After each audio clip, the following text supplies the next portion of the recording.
Assalamualaikum warahmatullahi taala wabarakatuh. Alhamdulillah kita bertemu pada hari ini, pada hari Selasa 2 November 2021. Baik semua calon-calon UPKK, hari ini kita sambung gerak gempur UPKK kita, pelajaran sirah pada tajuk kewafatan Rasulullah sallallahu alaihi wasallam. Cerita sedih tentang kewafatan Rasulullah sallallahu alaihi wasallam. Rasulullah sallallahu alaihi wasallam meninggal dunia. Baik. Peristiwa sebelum kewafatan Nabi Muhammad sallallahu alaihi wasallam mula sakit pada bulan Safar 11 Hijrah. Mula sakit pada bulan Safar 11 Hijrah. Untuk pengetahuan semua, Nabi Muhammad sallallahu alaihi wasallam tidak pernah sakit teruk kerana Nabi Muhammad mengamalkan kehidupan yang sihat dan Nabi Muhammad banyak melakukan puasa sunat. Jadi Nabi sihat dan jarang dan tidak pernah sakit teruk.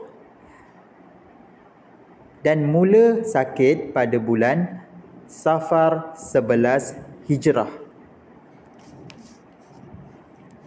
Okey. Yang kedua,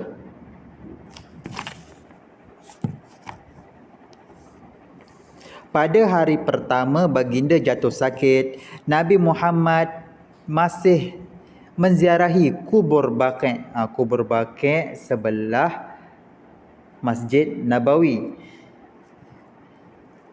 Dan perkuburan para syuhada ditemani oleh orang suruhannya Abu Muwabhibah. Dan dalam masa yang sama, baginda juga masih bergilir-gilir pergi ke rumah isteri-isteri baginda. Nabi Muhammad menderita demam selama beberapa hari. Nabi demam.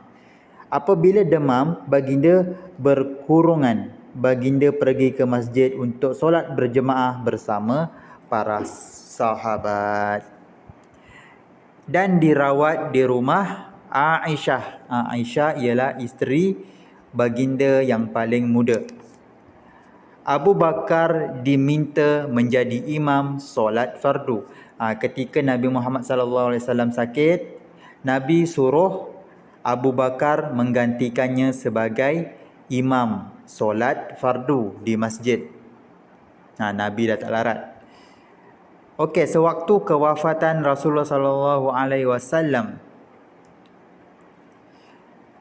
Nabi Muhammad meninggal dunia pada 12 Rabiul Awal 11 Hijrah ketika berusia 63 tahun, umurnya 63 tahun, di rumah Aisyah. Di mana? Di Madinah. Meninggal di rumah Aisyah. Dekat mana? Dekat Madinah. Pada waktu bila Nabi wafat? Pada waktu duha, selepas subuh. Dan dimakamkan di Masjid Nabawi.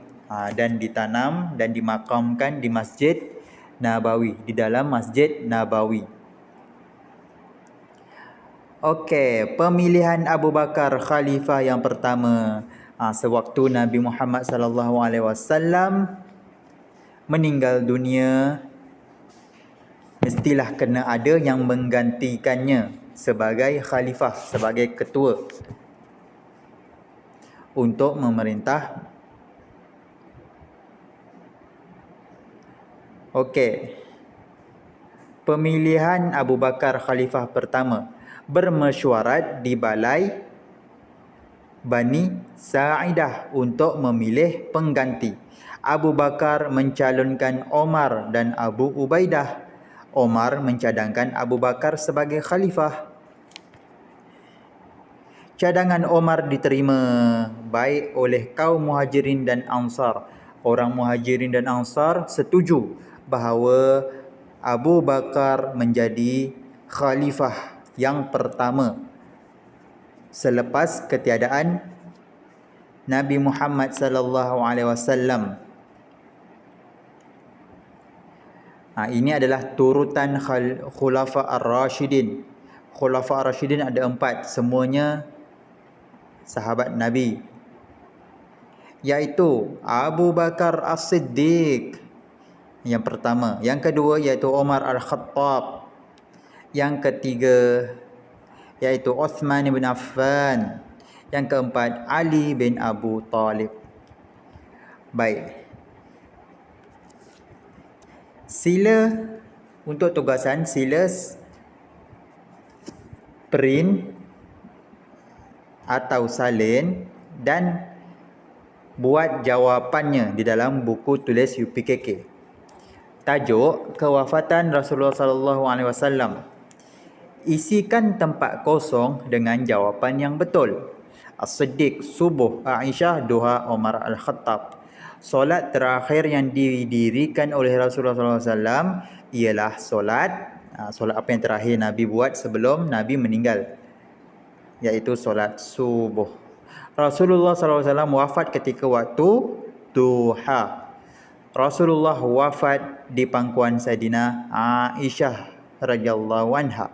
Sahabat yang mencadangkan Abu Bakar sebagai khalifah pertama ialah siapa yang cadangkan tadi Abu Bakar sebagai khalifah, iaitu Umar Al-Khattab radhiyallahu anhu.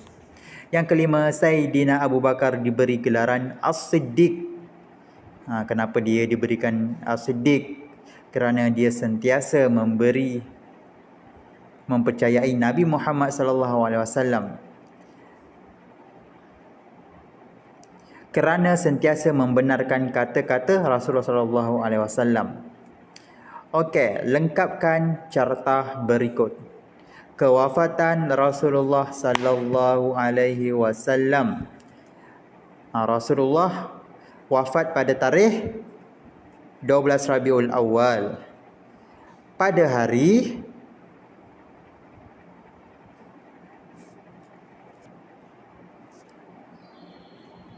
hari Isnin, pada waktu duha, ketika berusia berapa tahun murid-murid? Ketika berusia 63 tahun. Dan untuk tugasan lagi, sila buat khutbah terakhir Rasulullah sallallahu alaihi wasallam. Nabi sebelum dia meninggal, dia ada khutbah yang terakhir. Apakah pesanan-pesanannya? Sila buat di sini. 1, 2, 3, 4, 5, 6. Itu saja untuk tugasan UPKK. Sila buat tugasan dengan bersungguh-sungguh dan hantar di dalam Telegram. Assalamualaikum warahmatullahi taala wabarakatuh.